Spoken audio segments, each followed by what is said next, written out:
আজকে আমরা একটা সয়েল টেস্ট করতে আসছি।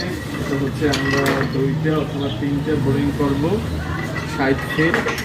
তো সেক্ষেত্রে আমাদের প্রথম বোরিং টেস্ট চলতেছে। আমরা ইতিমধ্যে 10 ফিটের এসপিটি কালেক্ট করেছি এবং এটা হচ্ছে ভোলা একটা দ্বীপ জেলা। এখানে মাটির কন্ডিশন অন্য বাংলাদেশের জায়গার থেকে একটু খারাপ, অর্থাৎ এখানে মাটির ক্যাপাসিটি কম থাকে। তো সেক্ষেত্রে আমরা বোরিং করতেছি। আমরা পরবর্তীতে আমরা এসপিটিতে আমরা দেখাবো। এখন আমরা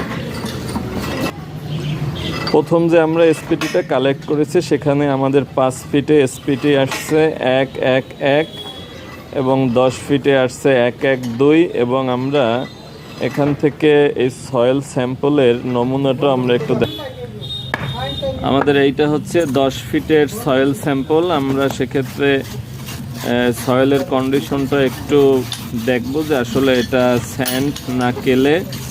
সেক্ষেত্রে আমাদের এটার বেয়ারিং ক্যাপাসিটি নির্ণয় করতে আমাদের জন্য একেবারে সহজ হবে।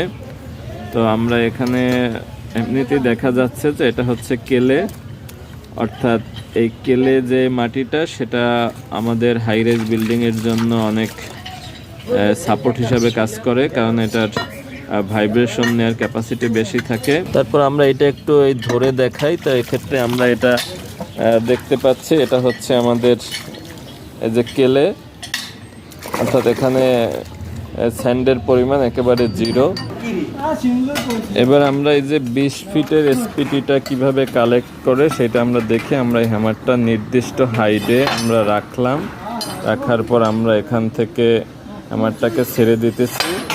তো এখান থেকে আমরা এই মেজারমেন্ট দেখে আমরা এসপিটি যদি কালেক্ট, তো সেক্ষেত্রে দেখা যাচ্ছে এটার এসপিটিও অবস্থা কন্ডিশন বেশি ভালো না, অর্থাৎ 112।